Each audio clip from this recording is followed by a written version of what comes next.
The dog hit the steel exam table like dead weight. No warning. No call ahead.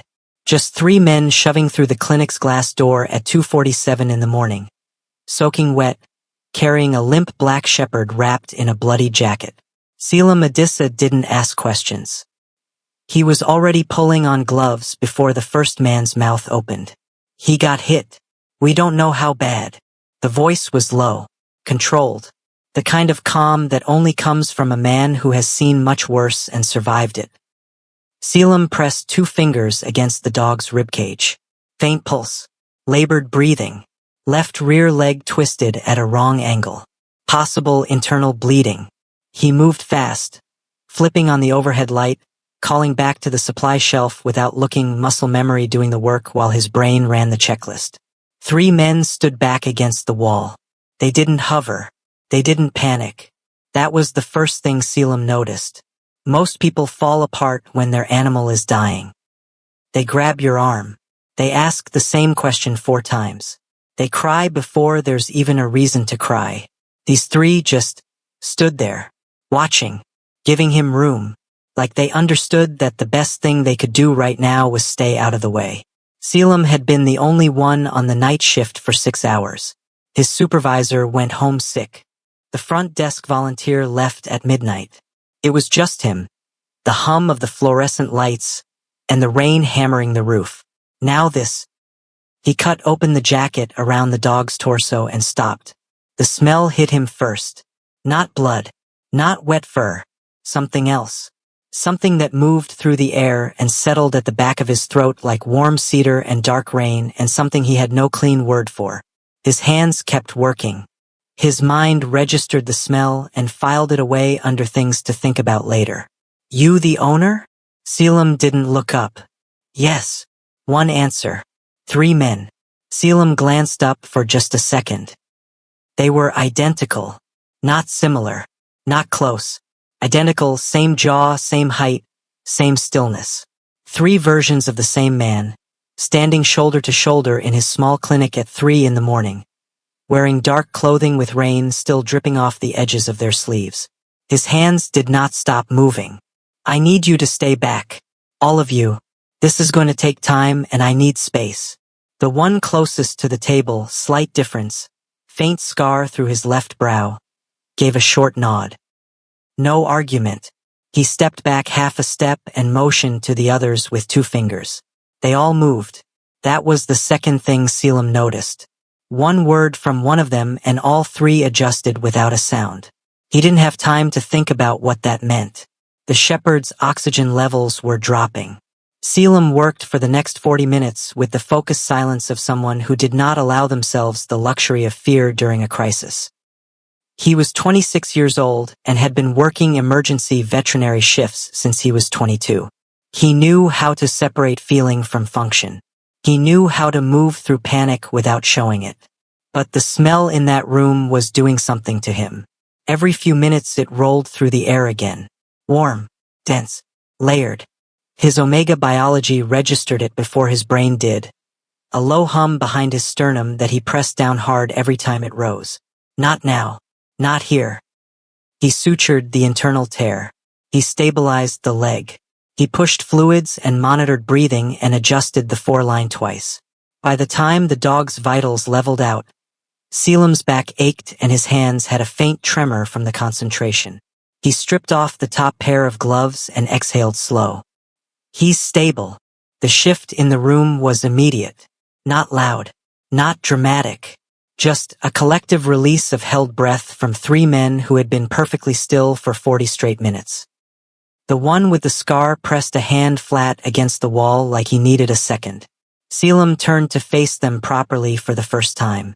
Up close, they were larger than he'd clocked from across the room. Not just tall. Built in that dense, heavy way that said the size was functional, not decorative. Their clothing was expensive but plain. No logos. No flash. The kind of wealth that doesn't need to announce itself. He was about to ask for their contact information. The shortest one, still easily 6'2", stepped forward 1 pace and looked at Selim with dark eyes that held something unreadable. You just saved something more valuable than you realize, he said. quiet, certain, like a statement of fact rather than a compliment. Before Selim could respond, before he could ask what that meant or what dog could possibly carry that kind of weight behind a sentence like that, his phone buzzed on the counter. He looked down for 2 seconds. Supply alert. He turned back. The man was already stepping away. Selim stared at the three of them in the low light of the clinic hallway. Rain still loud against the windows, the shepherd breathing slow and even on the table behind him. And none of them explained. Not one word about what had just been said. Who was this dog to them? And what had Selim just walked into the middle of? Hi viewers. Have you ever done something for a complete stranger in the middle of the night and felt like it changed something in you? Drop your story in the comments. I want to read them. The coffee was bad. Selim knew it before he poured it. The pot had been sitting since 11, thick and bitter and way past the point of being drinkable. He poured it anyway, for cups because his hands needed something to do and because 3 large men standing in a hallway with nowhere to go looked like a problem that needed at least the gesture of hospitality. He handed them out without ceremony. The one with the scar took his and looked at it. Looked at Selim. Drank it without a word. That almost made Selim smile. They sat in the narrow hallway outside the recovery area. 3 of them along one wall on the low bench, Selim on the floor with his back against the opposite wall because the bench wasn't made for 4 people and he wasn't about to ask one of them to move. The shepherd was sedated and monitored. The rain had dropped from a roar to a low tap against the windows. For a long time no one said anything. Selim didn't push it. He was tired. His shift had technically ended an hour ago. His second job started in 5 hours, inventory at a warehouse 2 bus rides east. He should have been horizontal 30 minutes ago, but the dog needed watching, and the 3 men weren't leaving. How long have you worked nights? The voice came from the left end of the bench. The one Selim mentally tagged as the quietest. He hadn't spoken once during the surgery. Sharp eyes, jaw set like a closed door. Since I was 22. Selim wrapped both hands around his cup.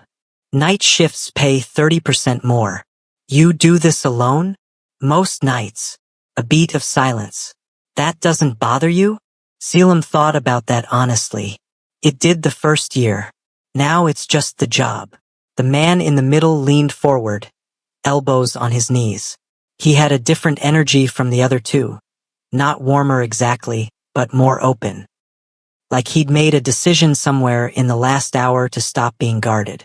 Zoran, he said and extended a hand. Selim shook it. Selim, my brothers. A slight tilt of the head left and right. Zail, Zev. 3 names. 1 syllable each. Selim stored them. The conversation that followed wasn't dramatic. It wasn't the kind of talking that people do when they're trying to impress each other. It was the kind that happens between very tired people in a quiet building at 4 in the morning. Slow, a little unguarded, real. Selim learned the dog's name was Onyx, that they'd had him for 6 years, that he'd been hit crossing a private road on their property during the storm. They learned Selim had 2 jobs, that he'd been in veterinary emergency medicine for 4 years, that he lived 20 minutes from the clinic by bus and 40 minutes by foot, and that he walked when he missed the last route because cabs ate into the budget. Zev, the quiet one, said nothing for most of it, but he was listening. Selim could feel it. At some point the rain outside went completely still, the kind of stillness that feels earned, like the sky finally ran out of things to say. Selim rolled his neck and heard it crack twice, and then Zev moved, not dramatically. He didn't reach across. He just shifted forward slightly, and his hand came to rest near Selim's wrist on the floor between them, and then 2 of his fingers pressed lightly, briefly, against the inside of Selim's wrist. Not a grab, not a hold. Contact, deliberate and quiet. 1 second, maybe 2. Selim's whole body went still. Something moved through him from that point of contact and up. Not heat exactly, more like pressure. Like a door opening inside a room that had been sealed for a long time. His omega biology, the part he spent considerable energy keeping quiet and managed and professional, responded before he could catch it. He pulled his wrist back slowly. casually, like it hadn't just rattled something loose in his chest. He didn't look at Zev. He looked at his coffee cup. Zoran was saying something about the shepherd's recovery timeline. Selim answered. His voice came out even. Normal. He was good at normal. The sky outside the high narrow windows started going gray. Not sunrise yet, just the slow drain from black to the color of old ash. Selim stood, checked on Onyx one last time, noted vitals, adjusted the saline flow. When he came back to the hallway, it was empty. The bench was bare. He walked to the front of the clinic. The glass door was closed. The parking lot outside held nothing but puddles and the last of the dark. He walked to the reception counter and found 4 things. 3 empty coffee cups stacked neatly, and 1 matte black credit card sitting flat in the center of the counter. No name on it. No note. Just the card and the silence and the faint ghost of cedar and rain still sitting in the air of the hallway. Selim picked up the card and turned it over. Nothing on the back either. He stood there for a moment in the gray pre-dawn light of an empty clinic, holding a card that belonged to no one identifiable, left by 3 men who had appeared from a rainy night and then walked back into it without explanation. The dog was in his care now, and he had no way of reaching the men who owned it.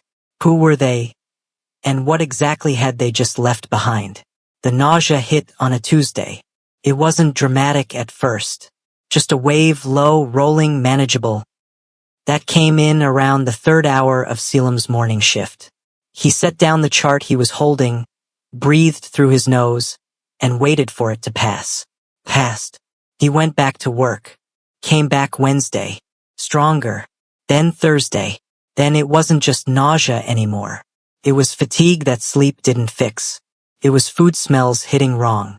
It was his body doing things that didn't match any flu he'd ever had. Selim was not someone who panicked. He was also not someone who ignored data. He made the appointment on a Friday and sat in a clinic waiting room the following Monday with a paper cup of water he wasn't drinking, running through the list of rational explanations. Stress, overwork, sleep deficit, vitamin deficiency. All of those things were true about his life, and any one of them could cause what he was feeling. He kept the other possibility in a locked room in the back of his mind. The nurse called his name. He went in. 20 minutes and several questions later, the doctor ordered a blood panel and a secondary test that made the locked room in Selim's mind start rattling its door. He sat on the paper-covered exam table and looked at the wall. There was a poster about hand washing. He read it 3 times. The doctor came back in with the results faster than Selim expected, which was never a good sign. She was a small woman in her 50s with reading glasses pushed up on her head and an expression that was carefully neutral, the kind of neutral that trained medical professionals use when they need a moment to figure out how to begin. She sat down across from him. Selim. A pause. The test is positive. The locked room door blew open. He heard the word. He knew the word. He had counseled pet owners through unexpected news enough times to know that there is always a moment between hearing something and actually taking it in, a half-second gap where your mind is still running its previous program. Then it landed. He pressed both hands flat on the top of his thighs and said nothing. You're approximately 6 weeks along, the doctor said. Given your designation, I want to refer you to a specialist. Male omega pregnancies carry a specific set of I know the complications.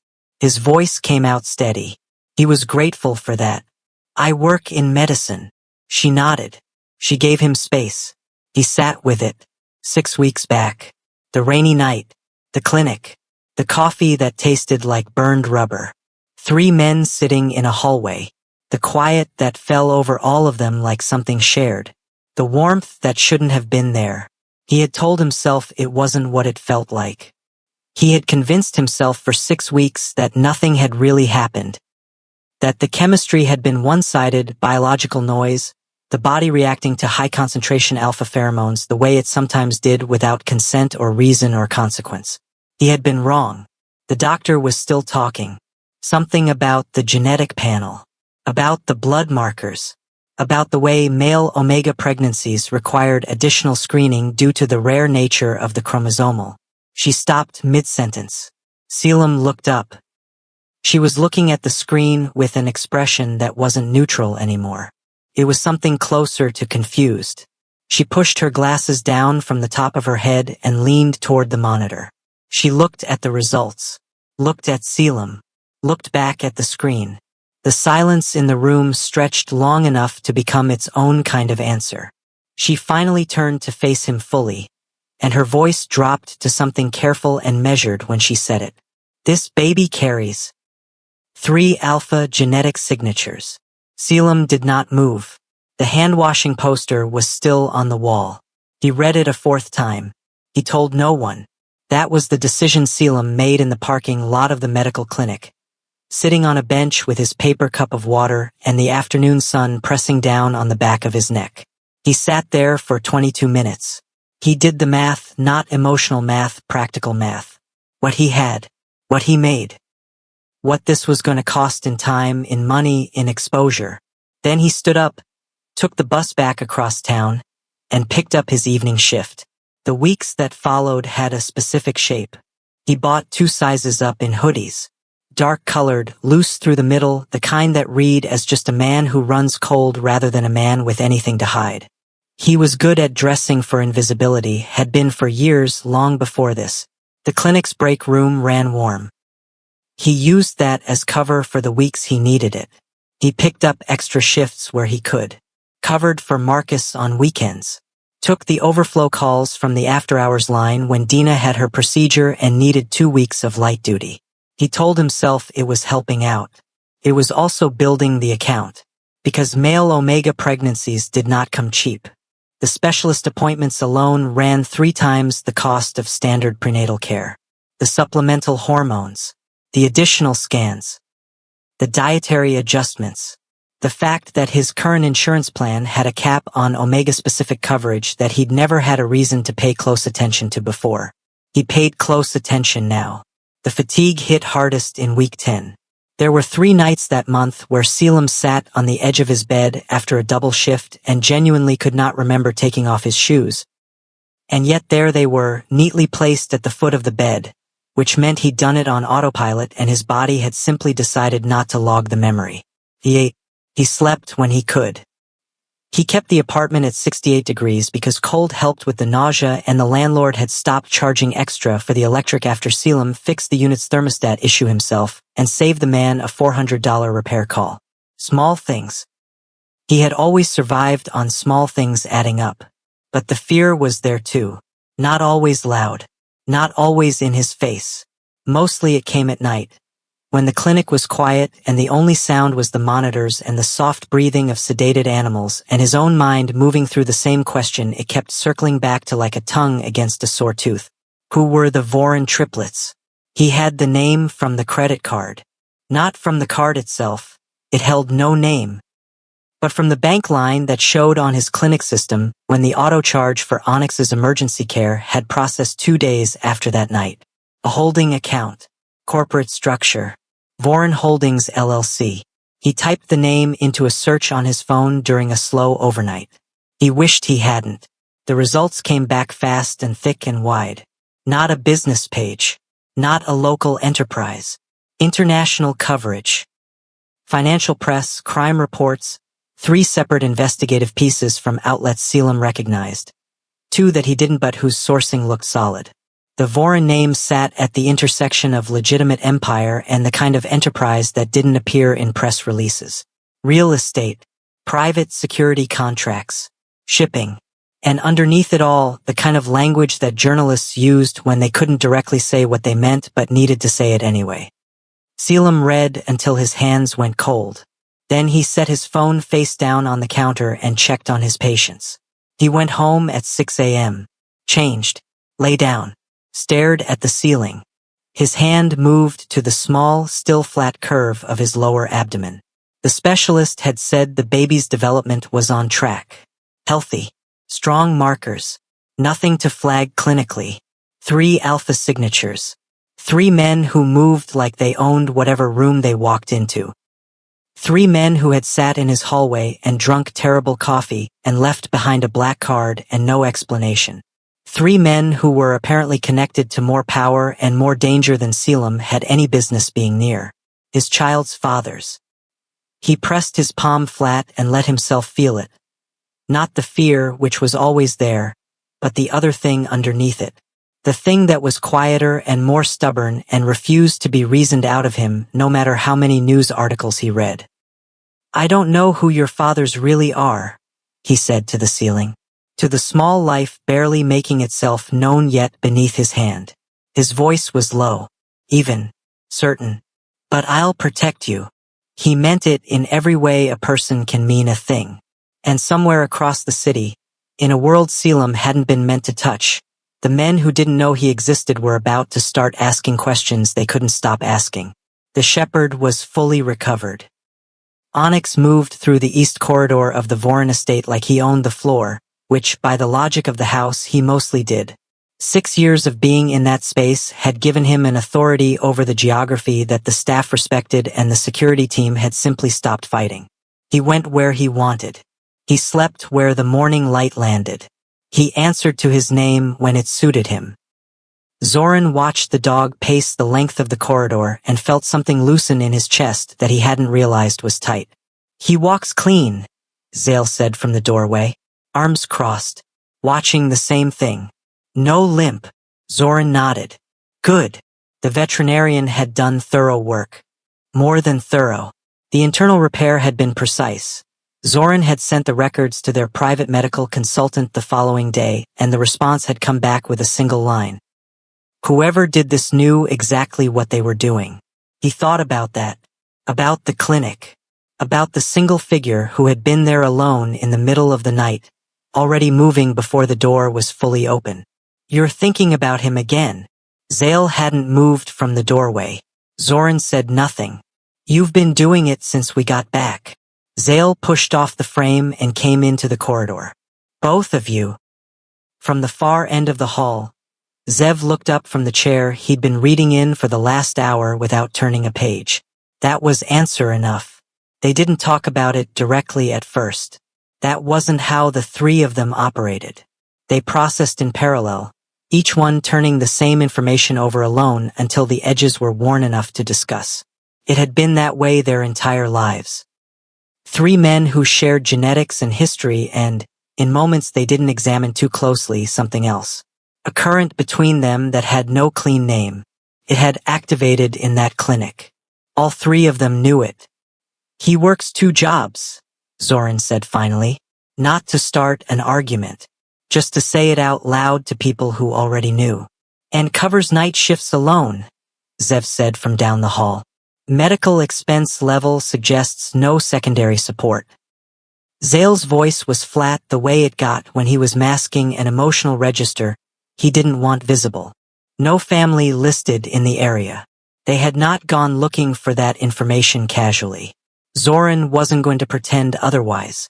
"We left too fast." The words sat in the corridor. None of them disputed them. They had made the call that morning as the sky went gray. The decision hadn't been careless. There were people who watched the Voron family's movements as a professional occupation. People who cataloged associations, tracked new contacts, looked for pressure points. A young Omega working alone in an emergency clinic on the south side of Tacoma, who had spent 6 hours in close proximity to all three of them, was exactly the kind of thing those people would notice. Distance was protection. They had given him distance. But that was the version of the logic Zoran rehearsed when he was being professional about it. The other version, the one he didn't rehearse, was simpler and more uncomfortable. He hadn't stopped thinking about Selim Adissa since they walked out that door. Neither had his brothers. "Zale." Zoran looked at him. Zale didn't look away. "I know. It's not. I know what it is." A pause. "Same thing I felt. Same thing Zev felt." He glanced down the hall. Zev had put the book down. "We're not going to pretend that 6 hours in a hallway didn't do what it did just because it was inconvenient." Zev stood up. He moved down the corridor at his usual pace. Unhurried, deliberate, the walk of a man who had learned a long time ago that speed didn't actually solve most things. He stopped between his brothers. "I've been thinking about him," he said. "No hedging. No qualifier. Zoran exhaled. The estate's security system ran a continuous feed across 32 cameras. Interior, exterior, the main gate, the road approach, and 2 cameras that had been installed in the rear corridor of the Tacoma Veterinary Emergency Clinic 6 weeks before that night. Positioned there because a low-level associate had flagged the clinic as a potential surveillance blind spot near one of their transit routes, and the Voron standard was to see before being seen. Zoran hadn't pulled that footage in weeks. He pulled it now. He didn't need to watch much of it. The timestamp was 6:14 a.m. The rear parking lot. Gray dawn light. Selim Adissa, in the same clothes he'd worn through the night, standing beside the back entrance with his bag on one shoulder. He was looking at something in his hand, too small to read clearly on the feed. He stood there for a moment. Then he put the item in his pocket, adjusted his bag, and walked toward the bus stop at the far end of the lot. The way he walked was careful, not rushed, not defeated, just precise. Like a man who knew exactly how much energy he had and was not going to waste a single step of it. Zoran watched until the figure disappeared off the edge of the frame. The instinct that moved through him was not subtle, and it was not logical, and it did not care that he had reasons for every decision he'd made that morning 6 weeks ago. He turned to his brothers. Both of them had been watching the same screen. Neither of them was looking at the footage anymore. They were looking at him. Our instincts recognized him that night, Zev said. Quiet, direct. The way he said all the things that mattered. No one argued, because they all already knew it was true. The question wasn't what they had felt. The question was what Selim Adissa had been holding in his hand at 6:14 in the morning, and why the look on his face, even in low-resolution gray dawn footage, looked like a man carrying something he hadn't been meant to carry alone. The first contraction came at 11:48 p.m. on a Wednesday. Selim was standing at the kitchen counter, eating crackers over the sink because the couch felt too far away and sitting down and getting back up had become a whole production. He felt the tightening move across the lower half of his body like a hand slowly closing into a fist, and then releasing. He set the crackers down, counted, waited. The second one came 14 minutes later. He called the after-hours specialist line with one hand and started pulling his go bag out of the hall closet with the other. He'd had it packed since week 32. Insurance paperwork. A change of clothes. The small list of medical specifications the specialist had typed up for him. Because a male omega presenting in labor at a standard hospital emergency room required documentation that most front desk staff had never seen before, and Selim had long since accepted that he was going to have to be his own advocate through every step of this. He always had been. The line picked up. He gave his name, his designation, his gestational week, his contraction timing. The voice on the other end told him to come in. He called the cab. Not the app. The direct number for the company 2 blocks over whose dispatcher knew his address because he used them for post-overnight shift rides when the buses stopped running. The dispatcher answered on the second ring. 12 minutes, she said. Thank you, Dorinda. He sat on the edge of his bed and breathed. 9 months. 9 months of doing this alone in this apartment, in this neighborhood, on this budget, with this secret sitting in the middle of his life like a weight he'd learned to carry so well he sometimes forgot it was there. Until moments like this one, when the weight made itself known in a way that could not be managed or scheduled or deferred. The cab came in 10 minutes. The hospital was 22 minutes away in light traffic. The driver, a quiet man named Terrell who had once waited 15 minutes without complaint while Selim went back inside for his forgotten transit card, did not ask questions. He drove. He kept the music low. He pulled up to the emergency entrance and said, "You good?" before Selim got out. "Working on it," Selim said. He meant it both ways. The triage nurse at the ER desk looked at the documentation Selim slid across before she'd finished her first sentence, which saved them both time. She paged the on-call OB specialist, flagged the designation intake code, and had him in an assessment room within 8 minutes. The contractions were picking up pace. Still manageable. Still space between them. But the space was shrinking. The assessment room had that specific hospital smell. Antiseptic and recycled air and something underneath it that was neither clean nor dirty, just institutional. And Selim lay back against the inclined bed and stared at the ceiling tiles and counted the grid squares the way he'd trained himself to slow his breathing down in high-pressure situations. He was alone in the room. The nurse had gone to get the specialist. The monitor beside him tracked 2 heartbeats. His and the baby's. Both steady. Both present. He pressed one hand flat against his side. Almost, he said quietly. Not to the room. Not to himself exactly. A door somewhere down the hall opened and closed. And then, through the gap under his assessment room door, carried on the recycled hospital air like something that didn't belong in this building, in this context, at this hour. Cedar. Rain. And something deeper underneath it that his body recognized before his brain caught up. He went very still. His hands stayed pressed against his side. The smell wasn't one of them. It was all 3. Somewhere in this hospital, close and getting closer. The Voron triplets were here. His heart rate on the monitor ticked upward. Not from fear. From something more complicated than fear. The footsteps in the corridor were slow. Deliberate. Not the quick, efficient pace of staff. The kind of steps that belonged to men who moved like they had already decided where they were going and nothing in the building was going to change that. They stopped. Right outside his door. Selim watched the handle. Turned. The door opened and all 3 of them stepped inside. Zoran first. Then Zale. Then Zev, who pulled the door closed behind him with a quiet, final click that made the room feel smaller immediately. They stopped when they saw him. Not the room. Him. The hospital bed.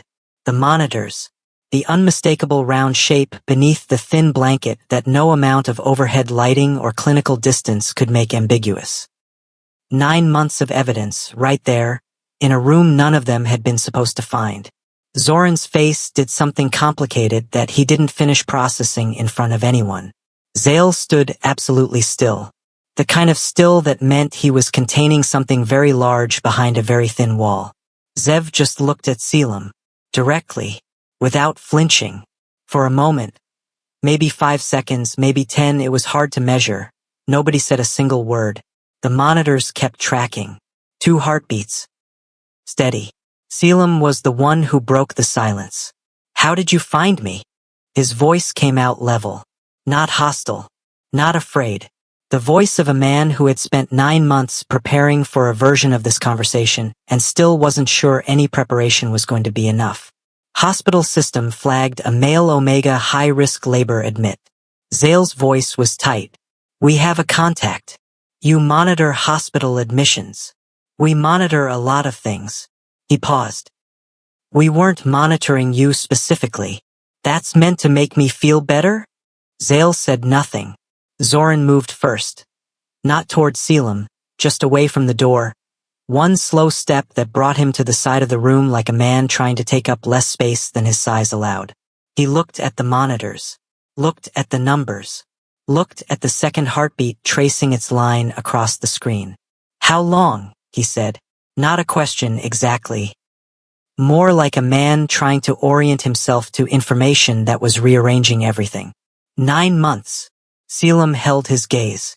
Since the night you brought in the dog. The silence that followed was a specific kind.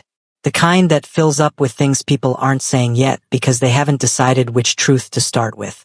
A contraction came. It was stronger than the last one. Selim's jaw tightened. He breathed through it. 4 counts in, hold, 6 counts out.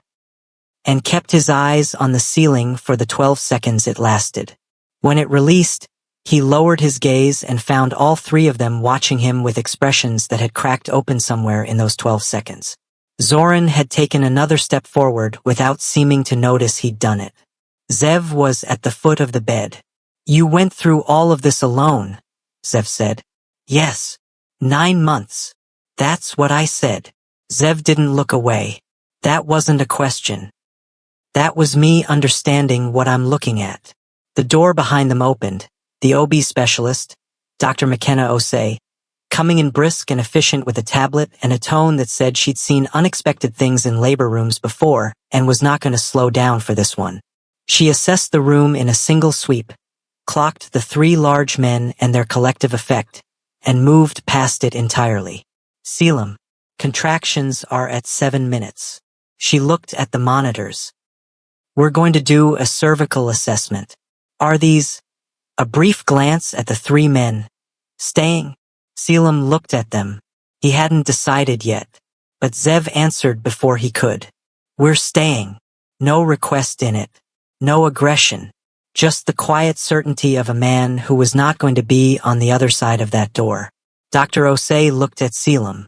He thought about 9 months of a closed door and a packed bag and a conversation with a ceiling. He thought about the thing his body had recognized in the hallway smell 20 minutes ago before his brain had caught up. He thought about the word alone and how tired he was of being the only definition of it he'd ever known. They stay, he said. Dr. Osei nodded and moved on. She ran the assessment. She adjusted the monitoring. She spoke to the nurse in shorthand while Selim absorbed the presence of three men standing in a semicircle at the edge of his space. Not crowding, not demanding, just there. Then the doctor looked up from her tablet. Her expression shifted.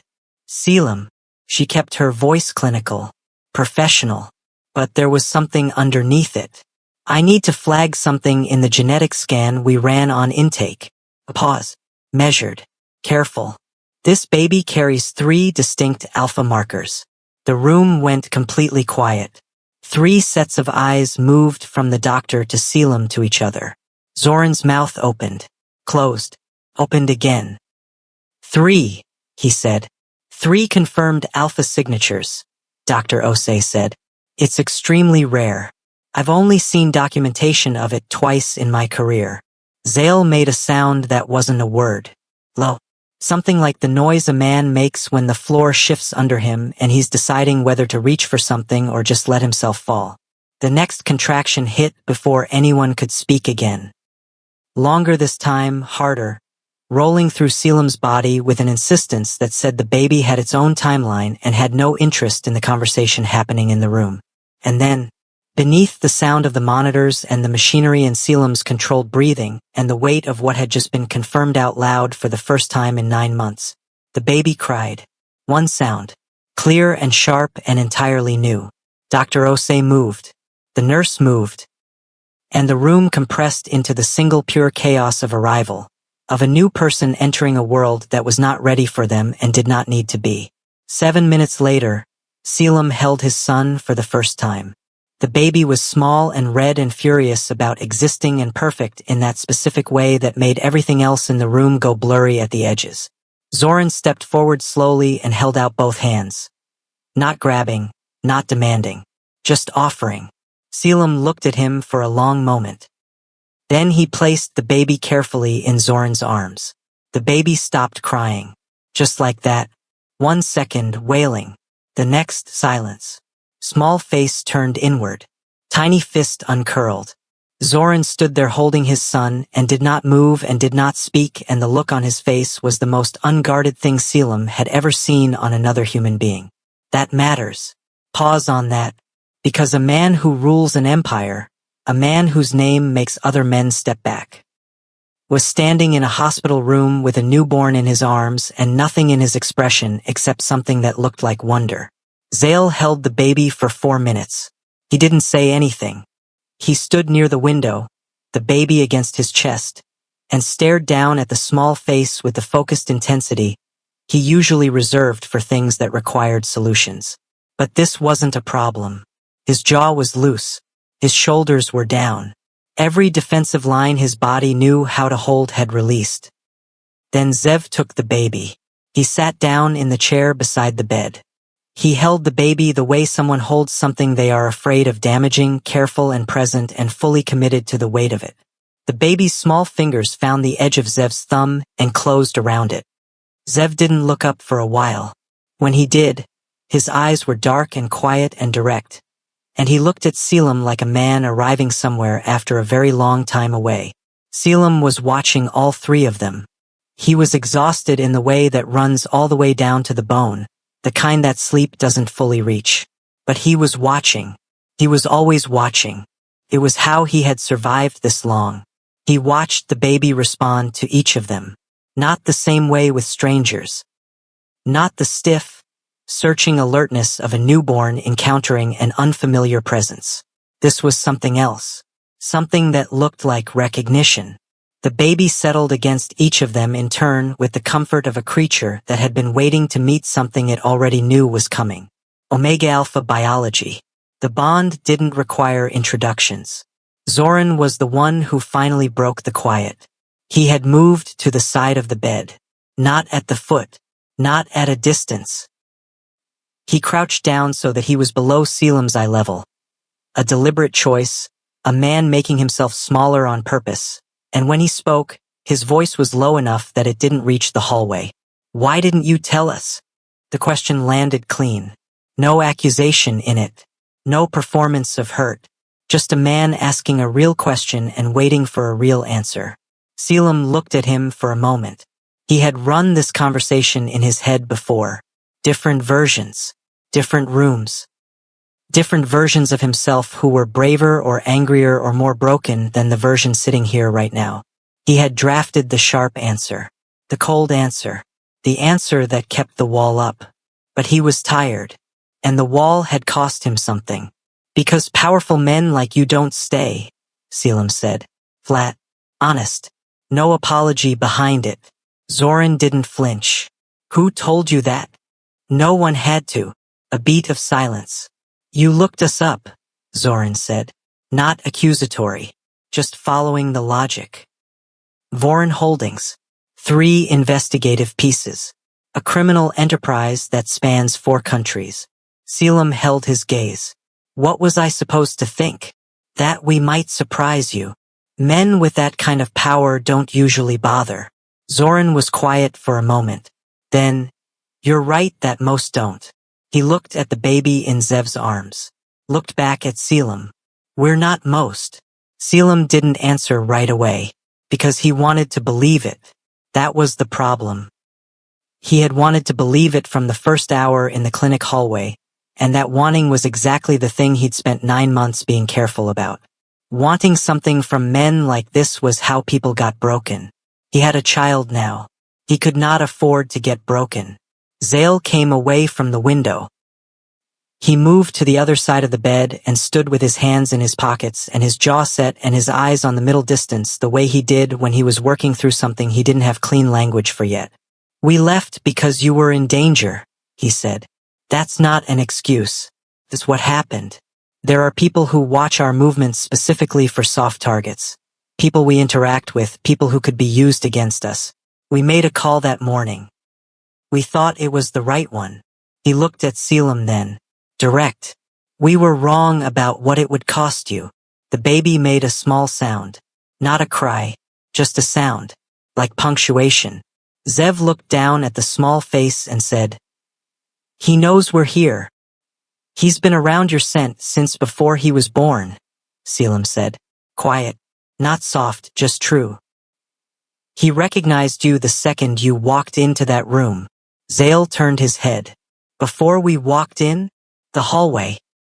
I could smell you in the hallway. A pause. Same way I could in the clinic. Something moved between the 3 brothers without words. The current that ran between them when they were all processing the same thing. Zoran leaned forward. Selim. He waited until Selim looked at him. We are not going to walk out that door and leave you in this alone. That ends tonight. A breath.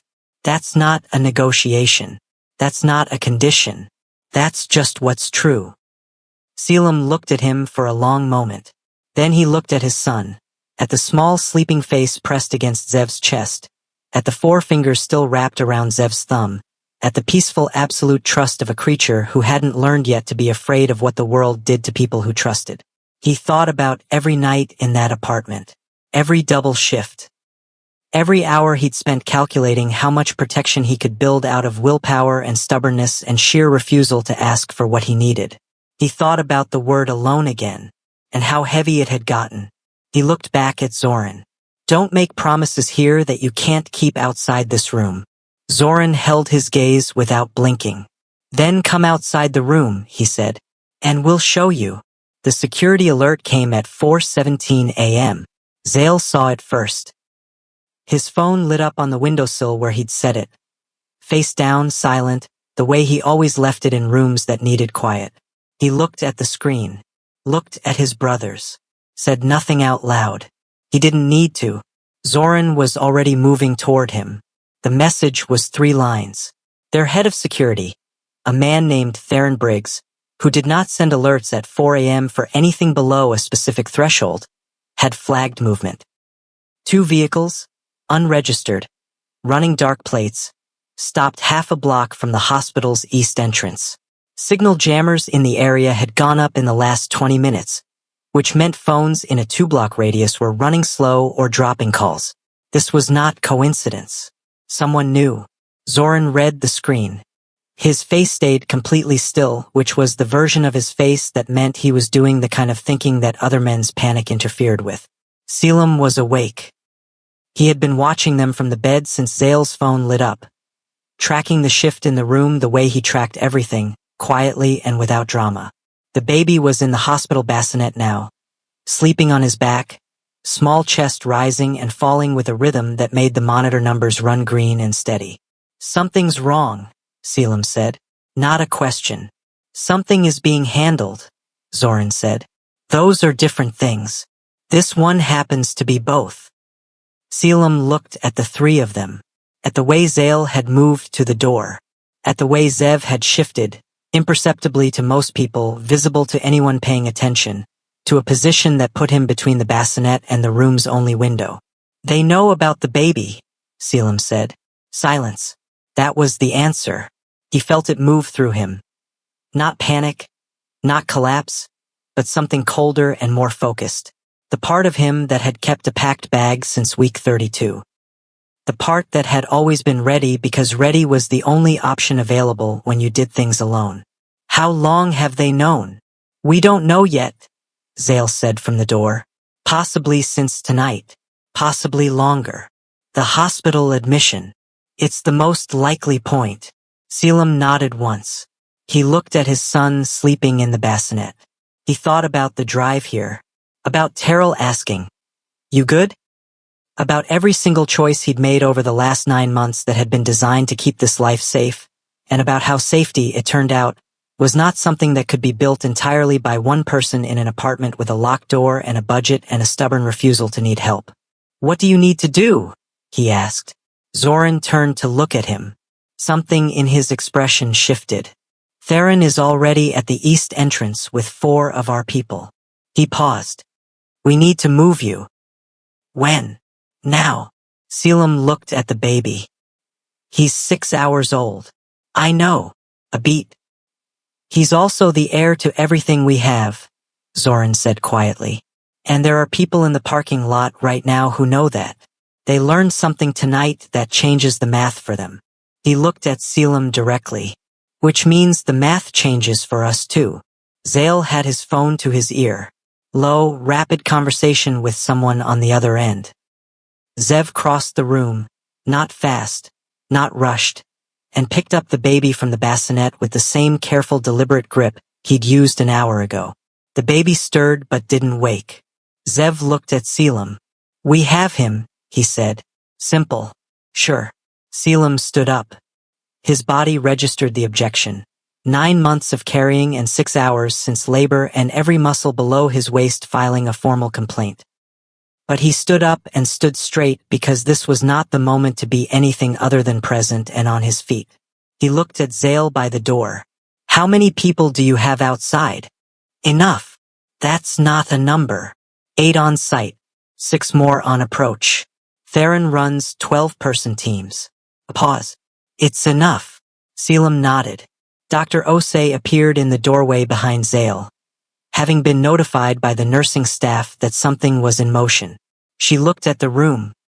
At Selim standing, at Zev holding the baby, at the alert on Zale's phone, and made the kind of rapid clinical assessment that good doctors make when circumstances go outside the protocol they trained for. She looked at Selim. "You're not ready to be discharged." "I know. Medically, I'm advising." "I hear you," Selim said, "and I'll follow everything you give me. But I need you to tell me what I need to take with me, because I'm leaving this room." He paused. "Someone made a decision for me tonight without asking." I'm making this one myself. Dr. Osei looked at him for a moment. Then she turned to the supply cabinet and started pulling things out. She worked fast. She handed him a discharge packet, a prescription list, a card with her direct number, and a look that said she was not happy about this, and was also not going to waste time arguing with a man who had already decided. 48 hours, she said. I want you in my clinic. Both of you. Done, Selim said. He looked at Zoran. Zoran was already on his phone. One sentence. No context. Low and certain. Then they'll learn something tonight. He ended the call. He looked at his brothers. He looked at Selim. And for the first time since he walked into that room and found the thing he hadn't known he'd been looking for, he looked like a man who had decided exactly what came next and was not going to be moved from it. The estate was quiet when they arrived. Not the brittle quiet of emptiness. The settled quiet of a large space at rest, of high ceilings and warm light and the specific hush that comes when a building has been prepared for something to finally happen inside it. Selim stood in the front entry with the baby against his chest, wrapped in the hospital blanket because no one had thought to bring something else, and he looked at the space around him. It was not what he'd expected. He had expected cold.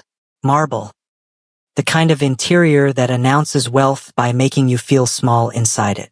There were expensive things here, the architecture alone said that, but the rooms he moved through had texture. Books that had been read.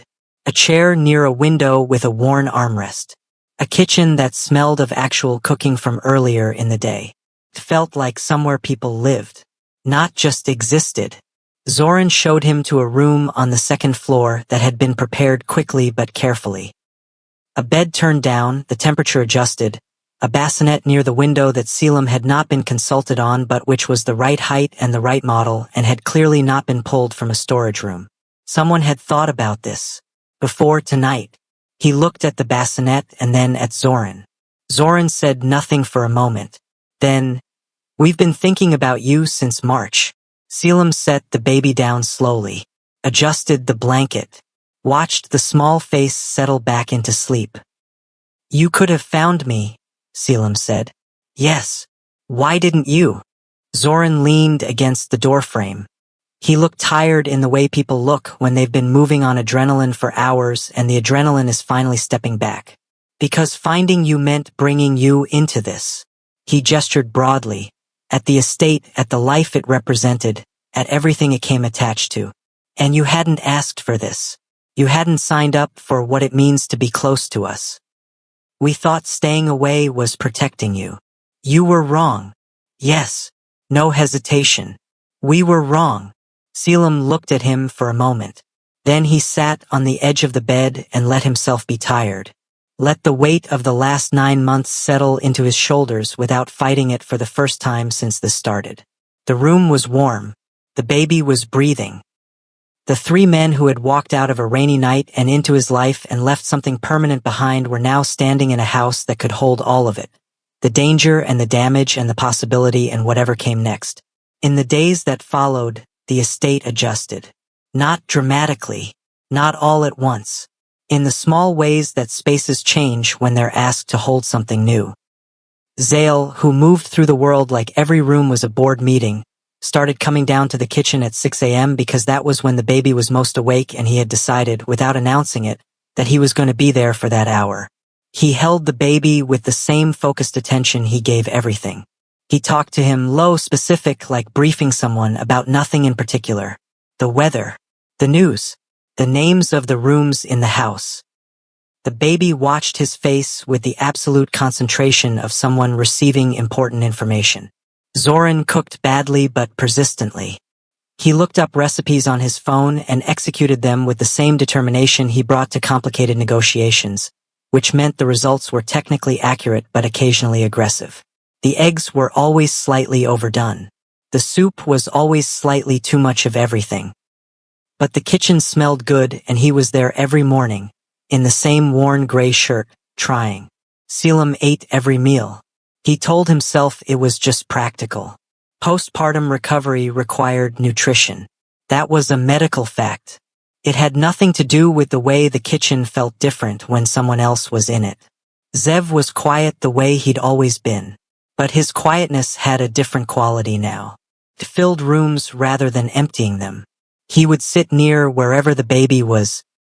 Bassinet, blanket on the floor, Selim's lap. Not demanding anything, not narrating anything, just present. A steady thing. The baby reached for him first. Not a grasp, newborns don't really grasp yet, not with intent. But a lean. A turn of the small body toward the source of warmth and scent and frequency that it had been calibrated to since before it was born. Toward Zev, with a trust so complete it had no room for doubt. Selim watched this from the armchair by the window on a Tuesday afternoon in early December. The light coming in low and gold, the estate quiet in the way it had gotten quiet in the week since they arrived. Not the quiet of absence but of people learning how to be somewhere together. He watched Zev hold his son. He watched Zoran come in from the hallway with a mug of something and set it near Selim's elbow without being asked and then go back to whatever he'd been doing. No ceremony, no expectation. He watched Zale on the floor with the baby's toes in one hand and a contract document in the other, reading the contract and talking to the baby simultaneously with zero apparent sense that this was unusual. He thought about the clinic, about the rain, about 3 strangers who came in out of the dark and turned out to be the kind of broken that looked exactly like strength from the outside. He thought about the question he'd asked himself 100 times in 9 months, lying in that apartment at 3 a.m. when the loneliness sat on his chest like a stone. What kind of men were they, really? He had his answer now. Not from what they said. Not from the estate or the resources or the security team outside. From this. From a man learning to cook eggs. From a quiet person choosing the chair nearest the baby every single time. From someone who bought the right bassinet before he'd been asked. He thought about what he'd read in those articles. Empire. Fear. Power. And he thought about what power looked like right now in this room. Zale had fallen asleep on the floor with the baby on his chest. The document was still in his hand. The baby's face was turned toward his neck. Both of them breathing slow. Zoran came back to the doorway. Saw them. Stopped. His face did the thing it did. The complicated thing that finished somewhere in his expression that looked, this time, unmistakably like peace. He looked at Selim. Selim looked back. Nothing was fixed. The world outside that estate had not changed overnight. The danger had not gone away and the complications had not resolved, and there were 100 conversations ahead of them that would be hard and require honesty that none of them had fully practiced yet. But this room existed. This room was real. And Selim, who had spent 9 months holding everything alone because he'd been certain it was the only option, let himself feel what it was like to put some of it down. Not because the world had become safe, because he was no longer in it alone. Sometimes the strongest men in the world aren't the ones who rule empires. Sometimes they're the ones who learn how to hold something fragile without breaking it. And sometimes it takes a rainy night, a dying dog, and 9 months of silence to find out that the people you thought would leave were always the ones who were going to stay. If this story moved you, if you've ever had to carry something alone that was never meant to be carried that way, drop a comment below.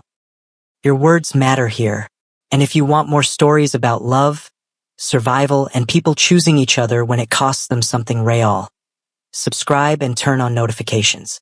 Every story on this channel is built to stay with you. Share this one with someone who needs to hear it. We'll see you in the next one.